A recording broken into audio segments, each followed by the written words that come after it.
Hello everyone. Welcome to the geo colleges GS.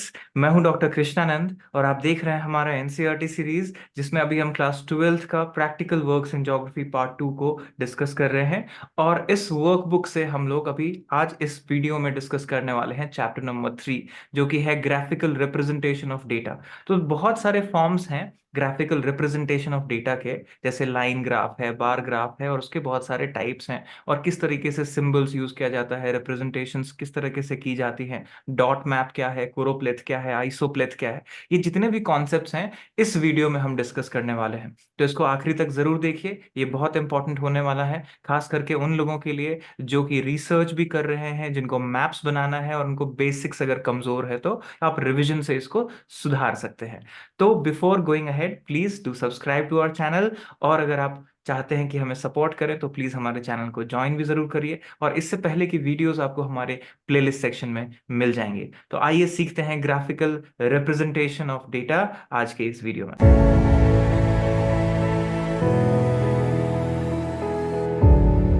तो जैसा कि आप देख सकते हैं, ये है हमारा chapter number 3, graphical representation of data. और इसकी शुरुआत होती है इस बात से कि ग्राफ्स हो, कि डायग्राम हो या मैप हो, ये बहुत कॉमनली ज्योग्राफी में इस्तेमाल किया जाता है अलग अलग डेटा को रिप्रेजेंट करने के लिए। अब तक की आपने जो भी नॉलेज एक्वायर की है, आप देखेंगे उन हर जगह पे या तो ग्राफिकली कुछ बताया गया, या डायग्राम के थ्रू, या मैप के थ्रू बताया गया।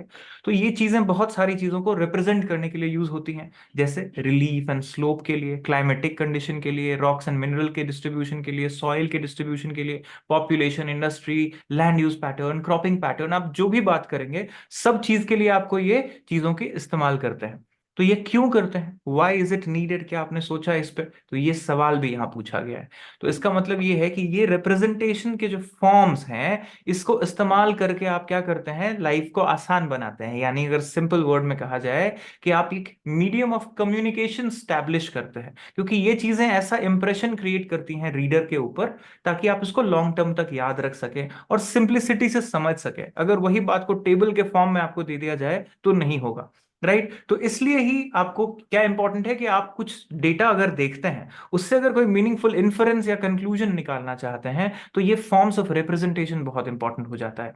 राइट? तो आप देखिए, ग्राफ्स है, डायग्राम्स है, मैप्स है, ये इनहेंस करता है हमारे कैपेबिलिटीज को। क्या किस चीज में करता है ये? तो मीनिंगफुल कंपैरिजन करने में बिटवीन फिनोमेना। उसके अलावा हमारा समय बचाता है, प्रेजेंट करता है simple view of the complex world. तो ये सारी चीजें यहां पे दी गई। अब बात करते हैं रिप्रेजेंटेशन ऑफ डेटा की। तो रिप्रेजेंटेशन ऑफ डेटा जो है वो जोग्राफर्स, इकोनॉमिस्ट, एंथ्रोपोलॉजिस्ट, साइंटिस्ट, बहुत लोग यूज करते हैं।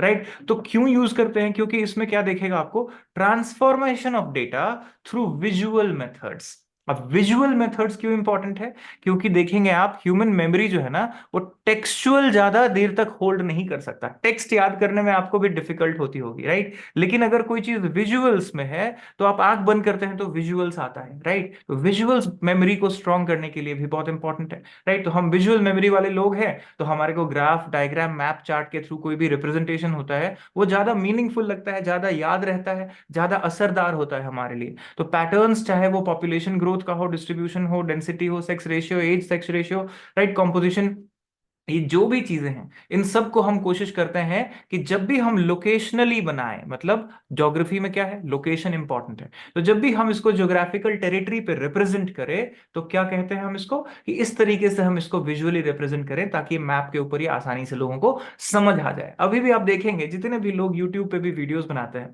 जब भी वो मैप्स और इमेजेस का यूज करते हैं, तो उनकी वीडियोस जो है वो ज्यादा पॉपुलर होती है। और हमारी ये एनसीईआरटी सीरीज बहुत ज्यादा पॉपुलर क्यों नहीं है, वो मैं जानता हूं, क्योंकि हम इसमें डायरेक्टली एनसीईआरटी की रीडिंग कर रहे हैं। राइट? एक्चुअली पर्पस भी वही है कि एनसीईआरटी को लाइन बाय लाइन पढ़ना है कम समय में।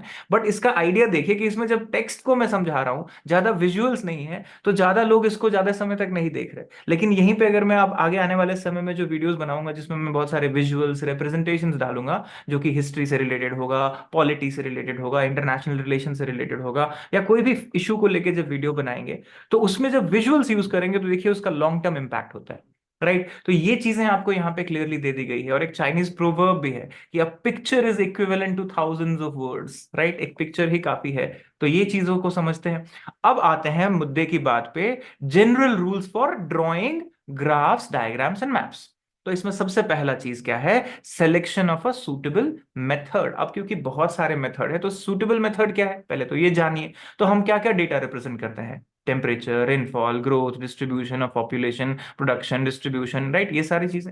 अब टेम्परेचर हो या growth of population between two different time हो, तो इसको हम लाइन ग्राफ से करते हैं। कई बार हम बार डायग्राम्स यूज करते हैं, जैसे रेनफॉल और प्रोडक्शन ऑफ कमोडिटी दिखाने के लिए। या अगर हमको पॉपुलेशन, लाइव स्टॉक, इन चीजों को दिखाना है मैप के ऊपर डिस्ट्रीब्यूशन, तो हम कई बार डॉट मैप्स का भी इस्तेमाल करते हैं। तो आप देखिए, लाइन ग्राफ्स हो कि बार ग्राफ्स हो कि डॉट मैप्स हो, कितने सारे मेथड हो गए। और इसके अलावा डेंसिटी टाइप का चीज अगर दिखाना है तो हम कोरोप्लेथिंग भी करते हैं, राइट। तो ये जो है, ये बहुत सारे सूटेबल मेथड्स में से आपको अपना सूटेबल मेथड फाइंड करना है आपके डेटा के लिए। पहला चीज तो ये। दूसरा चीज क्या है, सिलेक्शन ऑफ सूटेबल स्केल। ये बहुत इंपॉर्टेंट है। स्केल का बात हमने किया था क्लास 11th की प्रैक्टिकल ज्योग्राफी में, मैप स्केल का। तो स्केल क्या बताता है हमें, कि डिटेलिंग कहां से आएगी, कितने डिटेल्स होने चाहिए आपके मैप पे, राइट। तो अगर मैं ऐसा मैप बनाना चाहता हूं जिसमें सारी चीजें मैं बहुत ज्यादा डिटेल में दिखाना चाहता हूं, रिप्रेजेंट करना चाहता हूं, तो डिटेल ज्यादा तभी होगा जब एरिया छोटा होगा, राइट। मतलब जूम्ड इन चीज होगी, डिटेल ज्यादा होगा। जूम्ड आउट होगा, अगर आप पूरे इंडिया को रिप्रेजेंट करना चाहते हैं एक मैप के ऊपर, तो उसमें जो भी चीज दिखाएंगे वो एक डॉट के बराबर ही होगा, isn't it? तो ये चीज समझना जरूरी है कि कौन सा स्केल है, ये मेजरमेंट देता है हमें, राइट। ये बहुत इंपॉर्टेंट है। अब आता है मैप डिजाइन किस तरह से करते हैं, तो इसके लिए कार्टोग्राफिक डिजाइन है, कन्वेंशनल सिंबल्स हैं, राइट, वो यूज करते हैं। फिर टाइटल देते हैं हम अपने मैप्स का, तो सुटेबल टाइटल होना चाहिए, सब टाइटल होना चाहिए, राइट। जो भी आप रिप्रेजेंट कर रहे हैं वो क्लियरली उसमें आइडेंटिफाई होना चाहिए। फिर लेजेंड होता है, जिसको आप कई बार इंडेक्स भी बोलते हैं। तो इंडेक्स होता है जब नंबर्स या परसेंटेज के फॉर्म में है, या अगर वैसे कोई सिंबॉलिक है और कोई भी चीज रिप्रेजेंट कर रहे हैं, शेडिंग कर रहे हैं, उसको हम लेजेंड कहते हैं। और ये बहुत इंपॉर्टेंट होता है क्योंकि ये हमारा की टू द मैप रीडिंग होता है। रीडर को कैसे पता आपने मैप पे क्या दिखाया, वो इसी लेजेंड को पढ़ के समझ में आता है। और फिर इसको लोअर लेफ्ट कॉर्नर या राइट कॉर्नर में, जैसा कि मैप का रिप्रेजेंटेशन हो उसके हिसाब से हम रखते हैं, पोजीशन करते हैं। फिर डायरेक्शन बहुत इंपॉर्टेंट है, तो नॉर्थ पॉइंटेड मैप्स हम बनाते हैं। हिस्ट्री में एक बार ऐसा हुआ था कि लोगों ने ईस्ट ओरिएंटेड मैप्स बनाए थे, राइट। तो अगर आप आगे पढ़ेंगे ज्योग्राफी, तो उसमें ज्योग्राफिकल थॉट में बताते हैं कि एक समय ऐसा था कि यूरोप में ये टी इन ओ मैप्स बनाया जाता था, राइट। इसमें ईस्ट ऊपर हो गया था नॉर्थ की जगह, राइट। तो नॉर्थ ऊपर जो होना है वो एक बहुत इंपॉर्टेंट कन्वेंशन है हमारा, राइट। तो हम नॉर्थ को, क्योंकि नॉर्थ स्टार, पोल स्टार को पहले लोग उस तरीके से, एक ट्रेडिशन है, एक हिस्ट्री है, राइट, नॉर्थ ओरिएंटेड रखने का। ऑल्सो नॉर्थ में ज्यादा जमीन है और हम लैंड ओरिएंटेड लोग हैं, तो लैंडवर्ड्स ओरिएंटेशन, तो ये सारी चीजें हैं, उसको अब हमने कन्वेंशन बना दिया। अब बात करते हैं कंस्ट्रक्शन ऑफ डायग्राम्स की, जो कि बहुत इंपॉर्टेंट है प्रैक्टिकल वर्क के लिए। तो सबसे पहला काम ये करना है कि आपको वन डायमेंशनल डायग्राम है, अगर जैसे line graph, polygraph, bar diagram, histogram, age sex pyramid, ये सबको समझना है कि ये क्या है। फिर टू डायमेंशनल डायग्राम है, जैसे पाई डायग्राम और रेक्टेंगुलर डायग्राम। 3D डायग्राम है, जैसे क्यूब है या स्फेरिकल डायग्राम है, आप क्या यूज कर रहे हैं। तो मोस्ट कॉमनली जो चीजें हम यूज करते हैं अपने ज्योग्राफी खास करके पढ़ने वालों के लिए, वो है लाइन ग्राफ, बार डायग्राम, पाई डायग्राम, इसके विंडरोज और स्टार डायग्राम, और फ्लो चार्ट्स। ये सबसे कॉमन इस्तेमाल करने जाने वाले हमारे मेथड्स ऑफ रिप्रेजेंटेशन है। अब इसमें सबसे पहले शुरू होता है लाइन ग्राफ, राइट। तो लाइन जैसे की बात की गई, तो यानी कंटिन्यूटी है, लाइन है, तो इसमें एक सोर्स होगा, एक डेस्टिनेशन होगा, राइट। ए टू बी होगा लाइन ग्राफ हमेशा। तो ये टू टाइम लाइन वाली बात हो गई, कि अगर आप टाइम लाइन वाला, टाइम सीरीज वाला डेटा रिप्रेजेंट कर रहे हैं, temperature variation, rainfall variation, population growth, birth rate, death rate over a time period, तो आप इस तरीके से क्या कर सकते हैं, लाइन ग्राफ बना सकते हैं। और बनाने के लिए, कंस्ट्रक्शन के लिए ये स्टेप्स दिया गया है, जिसको आप प्रैक्टिकली लैब में करेंगे, स्टेप वाइज फॉलो करेंगे। आप एक्स एक्सिस, वाई एक्सिस पे सब चीजों डिनोट करेंगे, जैसे यहाँ पे पॉपुलेशन ग्रोथ है, यहाँ पे ईयर है और ईयर में मार्क है। फिर अपने डेटा को आप यहाँ पे क्या करेंगे, हर ईयर का डेटा जो भी आएगा उसको आप यहाँ पे पहले प्लॉट करेंगे, और फिर इसको एक लाइन से इस तरीके से ड्रॉ करेंगे, तो ये एक लाइन ग्राफ बन गया। यही चीज यहाँ पे देखिए, ये डेटा दे दिया गया है और यहाँ पे हर ईयर के लिए लाइन ग्राफ को बना दिया गया है। जैसे पॉपुलेशन ग्रोथ है 1901 से 2011। अब ये क्यों करते हैं, ये इंपॉर्टेंट है। तो आप देखिए, सिर्फ देखने भर से आपको क्या समझ आता है, कि बिटवीन 1940 टू 1950 ये एक डिप नजर आता है पॉपुलेशन में, राइट। पॉपुलेशन ग्रोथ जो है वो नीचे गिरा, और यहां 51 से एक शार्प इंक्रीज नजर आता है 60s में, 70s में। यानी ये 20 साल, 51 से 71, कितना तेजी से इंडिया का पॉपुलेशन ग्रोथ हुआ, राइट। ये चीजें हैं, इसलिए लाइन ग्राफ का इस्तेमाल करते हैं कि एक ट्रेंड पता चल जाता है सिर्फ देखने से। इसके लिए आपको बहुत डेटा पढ़ने की जरूरत नहीं पड़ी, लेकिन कितना मीनिंगफुल हो गया ये आपके लिए कि डिप हुआ, अप हुआ तो क्या हुआ, राइट। तो ये चीजें हैं। फिर आता है पॉलीग्राफ। पॉलीग्राफ में दो या दो से ज्यादा वेरिएबल्स को अलग अलग डॉटेड वेज में, लाइन में, ब्रोकन लाइन, डॉटेड लाइन से दिखाते हैं। इसको देखिए, अब अलग अलग लाइन है, उत्तर प्रदेश के लिए अलग लाइन है, हरियाणा के लिए अलग, दिल्ली के लिए अलग, और एक ही ग्राफ में दिखा दिया, तो इसको बोलते हैं पॉलीग्राफ। ये एक बार में कंपैरेटिव एनालिसिस भी हो गया कि किसका पॉपुलेशन कितनी तेजी से कब कब बढ़ा, किस डेकेड में, कंपैरेटिवली क्या है किसका पॉपुलेशन, ये कर सकते हैं इससे। ऐसे ही बार डायग्राम है। बार डायग्राम बहुत इंपॉर्टेंट है। ये कॉलम्स जो आप बनाते हैं इस तरीके से बार बनाते हैं, तो इनको हम कॉलम्स ऑफ इक्वल विड्थ रखते हैं। इसमें विड्थ नहीं बदलेगा, सबका विड्थ बराबर होगा। तो width should be similar, interval भी इक्वल होगा, डिस्टेंस, और इनका कलर पैटर्न्स में आप बदलाव लाके इसको अट्रैक्टिव बना सकते हैं, राइट, अलग अलग चीजों को। सिंपल बार डायग्राम जो है उसको मैं, आप पहले डेटा को असेंडिंग या डिसेंडिंग ऑर्डर में कर लीजिए, और सीरीज में अगर टाइम सीरीज है तो उसको कर लीजिए। जैसे यहाँ मंथ है, रेनफॉल है सेंटीमीटर में, तो इसको देखिए, मंथ्स एक तरफ है, रेनफॉल एक तरफ है, और जनवरी से लेकर दिसंबर तक आपको दिख रहा है कि ये जो मई जून जुलाई वाला मंथ है उसमें ये पीक किया ऐसे, राइट, फिर यहाँ पे भी पीक किया, तो दो पीक आपको नजर आ रहा है यहाँ पे, राइट। ये क्लियर कट दिख रहा है कि दो ऐसे सीजन रहे जहां बारिश ज्यादा हुई। कितना सिंपल रिप्रेजेंटेशन है और अच्छे से समझ में भी आ गया।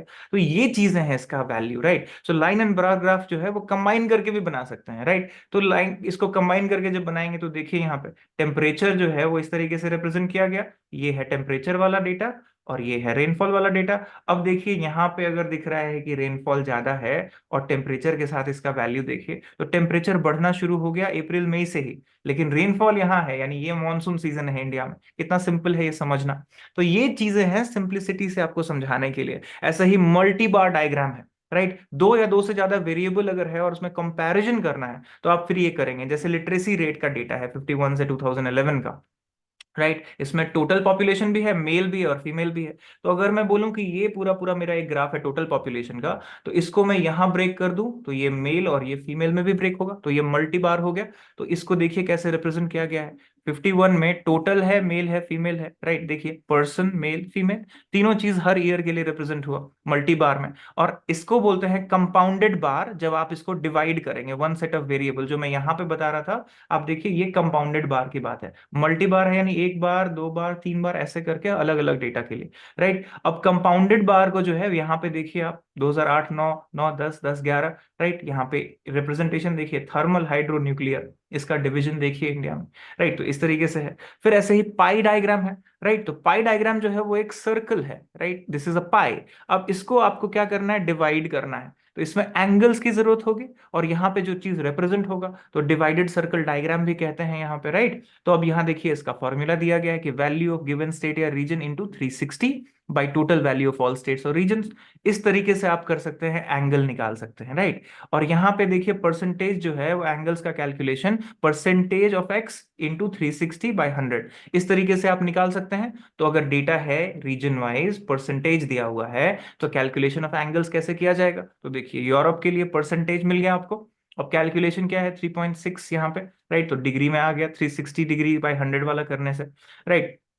तो इसी तरीके से अफ्रीका का निकल गया 23, राइट। अब यहाँ 203 डिग्री है एशिया और एशियन नेशंस का, ऐसे ही 8 डिग्री है। तो कोशिश ये करनी है कि आपको ये एंगल्स को छोटे रखने हैं, एक्यूट एंगल्स रख रहा है कैलकुलेशन में, राइट। तो ये चीज आपको देखना पड़ेगा, और बहुत बड़ा स्पेस नहीं क्रिएट करना। तो ये जो 56 है, 56% जो है, अब देखिए ये यहां से यहां तक है, ये 203 है। तो अगर आप छोटे एंगल्स वाले प्लॉट कर लेंगे पहले, राइट, तो आपको 203 प्लॉट करने के लिए प्रॉब्लम ही नहीं है। आप छोटे छोटे सारे प्लॉट कर लीजिए, ये बाकी जो बचा ये अपने आप ही आप देखेंगे उतना हो जाएगा 360 में से। तो इस तरीके से कर सकते हैं, राइट। ऐसे ही फ्लो मैप्स है और चार्ट है। तो फ्लो का इस्तेमाल किस चीज में करेंगे, जब भी कोई चीज फ्लो कर रहा होगा, मूव कर रहा होगा, राइट, मूवमेंट वाली चीज, यानी माइग्रेशन, कमोडिटी ट्रांसपोर्ट, राइट। तो ट्रांसफर जिस चीज में हो रहा हो from one source to other, right, जिसमें माइग्रेशन इन्वॉल्व हो, राइट, ट्रांस ट्रांसपोर्टेशन इन्वॉल्व हो, ये सब चीजों के लिए डायनामिक मैप बनता है जिसको हम फ्लो मैप्स कहते हैं। तो ट्रांसपोर्ट हो, व्हीकल हो, फ्लो चार्ट हो, इस तरीके से यूज करते हैं। Number and frequency of vehicles, उसके साथ पैसेंजर हो या गुड्स हो। तो इसके लिए आपको पहले क्या इंपॉर्टेंट है, रूट मैप होना चाहिए सबसे पहला चीज आपके पास। फिर फ्लो ऑफ गुड्स का डेटा हो, सर्विसेज का डेटा हो या व्हीकल्स या जो भी चीज का डेटा आपके पास होना चाहिए। जैसे रेलवे रूट्स है तो रूट मैप होगा। फिर नंबर ऑफ ट्रेन हर रूट पे कितना चलता है और हर रूट पे पैसेंजर कितने ट्रैवल करते हैं, अगर आपके पास ये डेटा हो तो आप इसको रिप्रेजेंट कर सकते हैं। और इसमें आप एक स्केल को सेलेक्ट करेंगे सबसे पहले, मतलब क्या बताएंगे कि आपका 1 सेंटीमीटर क्या रिप्रेजेंट कर रहा है, 50 ट्रेन को रिप्रेजेंट कर रहा है, 60 ट्रेन को। राइट, उस हिसाब से आपका थिकनेस होगा फ्लो का। अब देखिए यहाँ पे ये है रूट मैप और यहाँ पे है थिकनेस। अब आप ये बता सकते हैं कि किस रूट पे ज्यादा थिकनेस है, कम थिकनेस है, यानी उस रूट पे उतना ही ट्रेन चल रहा है। अगर ये 1 सेंटीमीटर है और 1 सेंटीमीटर 50 रिप्रेजेंट कर रहा है, यानी दिल्ली से बदरपुर की तरफ कितने ट्रेन चलते हैं, 50 ट्रेन चलते हैं। तो ये अपने आप में कितना अच्छा रिप्रेजेंटेशन हो गया फ्लो का। राइट, ऐसे ही आप वाटर फ्लो का मैप देखिए, ये है गंगा और उसकी ट्रिब्यूटरीज, गंगा बेसिन, और इसमें नंबर्स दे दिए गए हैं और उसमें वॉल्यूम ऑफ वाटर होगा। अब 1 सेंटीमीटर 50,000 क्यूसेक्स ऑफ वाटर है। तो आप इससे अंदाजा लगा सकते हैं कि ये जितना सेंटीमीटर है उसको 50,000 से मल्टीप्लाई कर दीजिए तो समझ आ जाएगा आपको कि कितना क्यूसेक। राइट, तो यहाँ पे ये स्केल भी दे दिया है, लेजेंड आप देखिए। राइट, तो ये चीज है फ्लो मैप। ये कितना अच्छा रिप्रेजेंटेशन होता है फ्लोइंग चीजों के लिए। फिर आता है थीमैटिक, अब वर्ड ही है थीम, यानी एक पर्टिकुलर थीम को लेके रिसर्च में बहुत इस्तेमाल होता है, ग्राफ्स, डायग्राम्स और बहुत सारी चीजों को, रीजनल वेरिएशन को रिप्रेजेंट करने के लिए। तो इस तरीके से हम डिस्ट्रीब्यूशन मैप्स में थीमेटिक यूज करते हैं। तो कैसे करते हैं, सबसे पहला रिक्वायरमेंट है स्टेट या डिस्ट्रिक्ट लेवल का डेटा चाहिए आपको एक थीम के ऊपर। राइट, अगर मेरा थीम पॉपुलेशन है तो उसके सारे पैरामीटर का डेटा चाहिए। अगर मेरा थीम है से ग्रीन कवर, फॉरेस्ट या इस तरह से कुछ एनवायरमेंट, तो जिस थीम पे आप बनाएंगे उसका आपको पहले डेटा चाहिए एक पर्टिकुलर लेवल का। फिर आउटलाइन मैप चाहिए स्टडी एरिया का। फिर वहां का फिजिकल मैप चाहिए। ये सब आपको पहले बेस मैप के लिए जरूरत है। ये जब आप इकट्ठा कर लेंगे फिर आप कुछ रूल्स को फॉलो करेंगे, जैसे ड्राइंग के लिए name of the area, title, subject matter, source of data in year, कुछ symbol, science, colour, shade, scale. और उसके बाद आप बात करेंगे सूटेबल मेथड की। तो अब जैसे मेथड में आते हैं तो आप देखिए यहाँ पे है classification of thematic maps based on method of construction. तो इसमें दो मेथड है, एक है क्वांटिटेटिव मेथड, एक है क्वालिटेटिव या नॉन क्वांटिटेटिव। क्वांटिटी मतलब नंबर्स। राइट, तो quantitative maps are drawn to show variations within the data. Right, जैसे maps depicting areas receiving more than 200 centimetre, 100 to 200 centimetre, 50 to 100 और लेस देन 50। तो ये क्या है, हाई मीडियम लो वाला जो कैटेगरी हो गया सेंटीमीटर ऑफ रेनफॉल वाला। तो इस तरीके से आप दिखा सकते हैं। अब नॉन क्वांटिटेटिव मैप्स अगर देखिए तो इसमें नॉन मेजरेबल कैरेक्टरिस्टिक दिखाया जाता है। राइट, तो high and low rainfall areas जैसे आप दिखा रहे हैं वो आप बात कर सकते हैं। तो ये है क्वालिटेटिव मैप। इसमें बहुत ज्यादा इंपॉर्टेंट है समझना कि आप डेटा क्या दे रहे हैं, क्वालिटेटिव डेटा है या क्वांटिटेटिव डेटा है। तो कुछ एग्जांपल देखिए क्वांटिटेटिव मैप्स का, डॉट मैप, कोरोप्लेथ, आइसोप्लेथ, इसमें नंबर्स का इस्तेमाल है। राइट, तो डॉट मैप में वन डॉट जो है वो कितना लोगों को रिप्रेजेंट कर रहा है, हाउ मेनी पीपल। राइट, ये इंपॉर्टेंट है। कोरोप्लेथ प्लेथ अगर आप करते हैं तो मान लीजिए डेंसिटी का मैप बनाते हैं तो कोरोप्लेथिंग के थ्रू बनाएंगे। आइसोप्लेथ में आपको क्या चाहिए, तो अलग अलग जगह का वैल्यू चाहिए। राइट, अगर वो आप सेम वैल्यू ज्वाइन करेगा, यहाँ भी 40 है यहाँ भी 40 है तो ये दोनों एक जगह ज्वाइन करेगा, लाइन ज्वाइनिंग सेम प्लेसेस। अभी इसको देखेंगे। तो डॉट मैप में डॉट साइज जो है वो सेम होता है, लेकिन डॉट के लिए सबसे पहले आपको वहां का एडमिनिस्ट्रेटिव मैप चाहिए, एक बेस मैप चाहिए डिस्ट्रिक्ट का या ब्लॉक का। राइट, फिर आपको उसका डेटा चाहिए जो भी आप डॉट से रिप्रेजेंट करना चाहते हैं। और उसके बाद आपको स्केल डिटरमाइन करना है कि एक डॉट कितने के बराबर। राइट, जैसे वहां 1 सेंटीमीटर कितना था फ्लो में, तो ये डिटरमाइन करना है। और फिर आप डॉट को कैसे लगाएंगे, तो नीचे में क्या करेंगे, फिजियोग्राफिक मैप रखेंगे, उस पर फिर डॉट को प्लेस करेंगे। तो रिलीफ, ड्रेनेज, फिजियोग्राफी। अब जैसे ये डॉट मैप को आप देखिए यहाँ पे दिया गया है पॉपुलेशन डेटा। राइट, अब इसको डॉट मैप में कैसे बनाया गया इंडिया में, आप देखिए कितना इंटरेस्टिंग लगेगा आपको ये dot map. One dot 2 lakh लोगों को रिप्रेजेंट कर रहा है। तो क्या डॉट हर जगह लगा दिया रैंडमली, नहीं। कॉन्सेंट्रेशन देखिए, ये तभी बनेगा जैसे दिल्ली हाईली कॉन्सेंट्रेटेड है, तो आपको पता है कि दिल्ली का पॉपुलेशन बहुत है तो यहाँ पे बहुत पास पास पास पास में डॉट लगा हुआ है। लेकिन वहीं पे अगर आप लद्दाख कश्मीर वाले एरिया में कितना डिस्ट्रीब्यूटेड है, अरुणाचल में देखिए कितना डिस्ट्रीब्यूटेड है। राइट, गंगा प्लेन्स में जो है बहुत ज्यादा आपको दिखेगा पॉपुलेशन। तो ये पता कैसे चला डॉट कहाँ लगाना है। बेस मैप्स के आधार पे। तो इसके लिए डॉट जो है वो बेस मैप के आधार पे ही लगाते हैं, कहीं पे हिल्स है, कहीं प्लेन है, कहीं पे फॉरेस्ट एरिया है। तो अब हर जगह सेम नहीं लगेगा, जैसे मध्य प्रदेश है तो हर जगह सेम नहीं लगा हुआ है, राइट, सेंटर में सेम, राइट, ज्यादा कॉन्सेंट्रेटेड है। ऐसा ही बाड़मेर जैसलमेर वाला एरिया कम है, और इधर आप चले जाइए राजस्थान में, राइट, अदर साइड, तो इधर ज्यादा क्लोज डॉट्स है। तो ये जो स्पेसिंग बिटवीन द डॉट्स है वो कैसे पता? फिजियोग्राफी, रिलीफ, ड्रेनेज, इन सब का मैप के आधार पे पता, राइट। तो ये इसीलिए बहुत जरूरी होता है। और अगर कहीं पे ये फ्रैक्शन आए कैलकुलेशन में डॉट का वैल्यू में, तो इसको राउंड ऑफ कर देते हैं, क्योंकि यहाँ पे एक इंसान को रिप्रेजेंट कर रहे हैं तो इंसान आधा तो होगा नहीं, राइट। तो फ्रैक्शन को हम राउंड ऑफ करके तब यूज करते हैं। ऐसे ही कोरोप्लेथ को बात करते हैं। ये डेटा का कैरेक्टरिस्टिक को बहुत साफ तरीके से दिखाता है, राइट। जैसे डेंसिटी, लिटरेसी, ग्रोथ रेट, इस तरह का डेटा अगर आपके पास है, तो इसको आप क्या करते हैं, एक एरिया में इसको डिस्ट्रीब्यूशन दिखाते हैं। तो मैप ऑफ एरिया चाहिए और डेटा चाहिए ऑब्वियसली। फिर आप क्या करेंगे, स्टेप्स क्या क्या है? तो पहले डेटा को असेंडिंग या डिसेंडिंग ऑर्डर में अरेंज करेंगे, कैटेगराइज करेंगे, 5 कैटेगरी नहीं भी तो कम से कम 3-4 कैटेगरी, मेजर कैटेगरी तो करेंगे, राइट। और बाद में आप रेंज उसका देखेंगे क्या है, मैक्सिमम मिनिमम वैल्यू, उस हिसाब से क्लासेस बना सकते हैं। तो आपको याद होगा जैसे हम रेंज देखते थे डेटा का, तो फिर 0 to 10, 10 to 20, 20 to 30, इस तरह से बनाते थे इंक्लूसिव क्लासेस। तो क्लासिफिकेशन बड़ा इंपॉर्टेंट है इसमें, राइट। और उसके बाद फिर आप करते हैं क्या है, सारा डेटा को अरेंज करके, आइडेंटिफाई करके, परसेंटेजेस कैलकुलेट करके, रेंज में उसको बांट के, और फिर इस तरह से डिवाइड करते हैं और उसको अलग अलग कलर शेडिंग से रिप्रेजेंट करते हैं। अब इसमें क्या इंपॉर्टेंट है कोरोप्लेथ में, कि अगर आप एक स्केल यूज कर रहे हैं ब्लैक ब्लैक से लेके व्हाइट, तो उसी पैलेट को यूज करिए।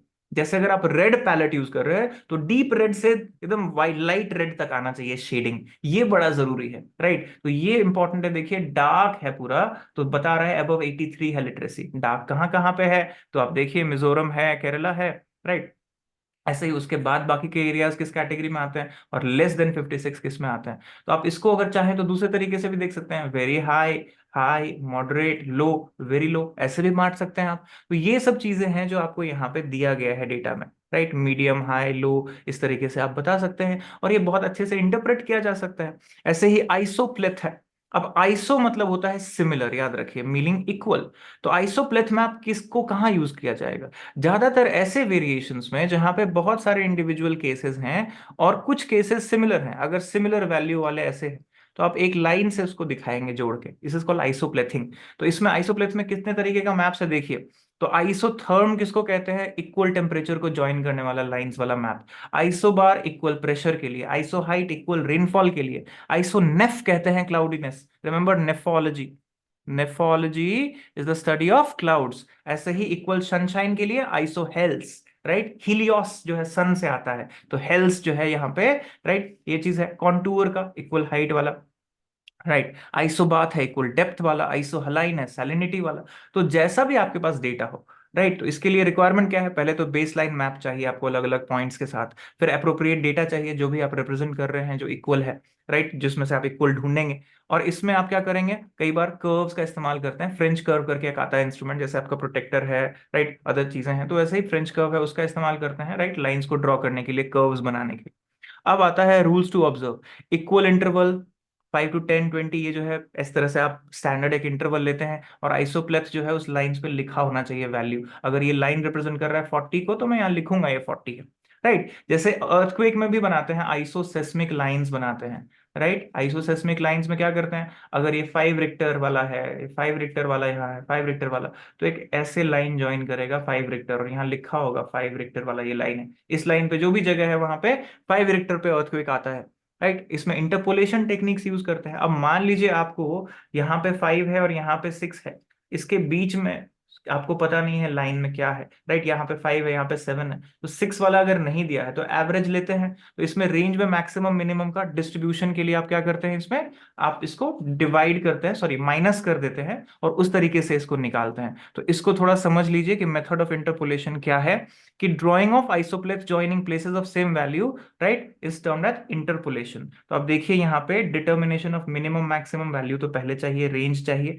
राइट, और यहाँ पे इंटरवल आपको क्लियर होना चाहिए। उसके बाद आप पॉइंट ऑफ आइसोप्लेथ निकालेंगे इस फॉर्मूला से, distance between 2 point by difference between the two values of corresponding point into interval. इस तरीके से आपको जो वैल्यू आएगा तो आप ऐसे रिप्रेजेंट करेंगे। जैसे आप ये देखिए, पहले नंबर आपका डेटा ये है, इसके बाद आप क्या करेंगे, ये कैलकुलेशन से लाइन को आपको मार्क करेंगे, ये जो पॉइंट्स है, राइट। और इस पॉइंट को फिर आप ज्वाइन करेंगे और उस पर लिखेंगे वैल्यूज। जैसे 64 और 75 के बीच ये 70 वाला लाइन है, 70 वाला लाइन जो है ये इस तरीके से गया, this is called interpolation. Right. तो ये इंटरपोलेशन के बाद इसको आप क्या कर सकते हैं, शेडिंग कर सकते हैं। तो आप देखेंगे कि इधर क्या दिख रहा है, ये 100 वाला है, ये 90 वाला है, ये 80 वाला है, ये 70, ये 60, राइट, ऐसे करके 50, 40, 30। तो दिख रहा है इस तरीके से जो है इधर कोई वैल्यू बढ़ रहा है या कोई वैल्यू घट रहा है। इसमें चाहे ऑल्टीट्यूड हो चाहे टेम्परेचर हो, जोन्स भी आपको समझ आ जाता है कि कहाँ कहाँ पे किस तरीके से चेंज हो रहा है। तो ये सारे जो टेक्निक्स हैं आज के डेट में हम इसको सॉफ्टवेयर्स पे भी करते हैं, जैसे जीआईएस सॉफ्टवेयर्स में ये दिए हुए हैं। राइट। लेकिन इनका बैकग्राउंड नॉलेज जो है वो यही होता है, राइट, जो हमने सीखा यहाँ पे। तो एनसीईआरटी को लाइन बाय लाइन पढ़िए, समझिए, प्रैक्टिकली इसको अभी हैंड ड्रॉन करिए अगर आपके स्कूल्स में सिखाया जा रहा है, कॉलेजेस में सिखाया जा रहा है तो। लेकिन बाद में जब आप इसको सॉफ्टवेयर में करेंगे तो बैकग्राउंड नॉलेज जरूर हो कि इसमें क्या इंपॉर्टेंट है, कहीं पे असेंडिंग डिसेंडिंग ऑर्डर इंपॉर्टेंट है, कहीं पे स्केल सिलेक्शन इंपॉर्टेंट है, उसके बिना वो अच्छा नहीं होगा। राइट। कहीं पे कलर पैलेट्स चूज करना इंपॉर्टेंट है, डेटा का जो स्केलिंग है वो बहुत जरूरी है। तो जो ये बेसिक्स है ना टेक्निक्स, इसको हमेशा अच्छे से समझ लीजिए। और क्या डेटा है तो क्या मेथड यूज करेंगे अब आपको समझ में आ जाना चाहिए इस वीडियो के बाद। तो इसको प्लीज ज्यादा से ज्यादा लोगों में शेयर जरूर कर दीजिए। और अगर सब्सक्राइब नहीं किया चैनल तो प्लीज डू सब्सक्राइब। मिलते हैं हम लोग अगले वीडियो में और भी बातें सीखेंगे। So all the best wishes, take care.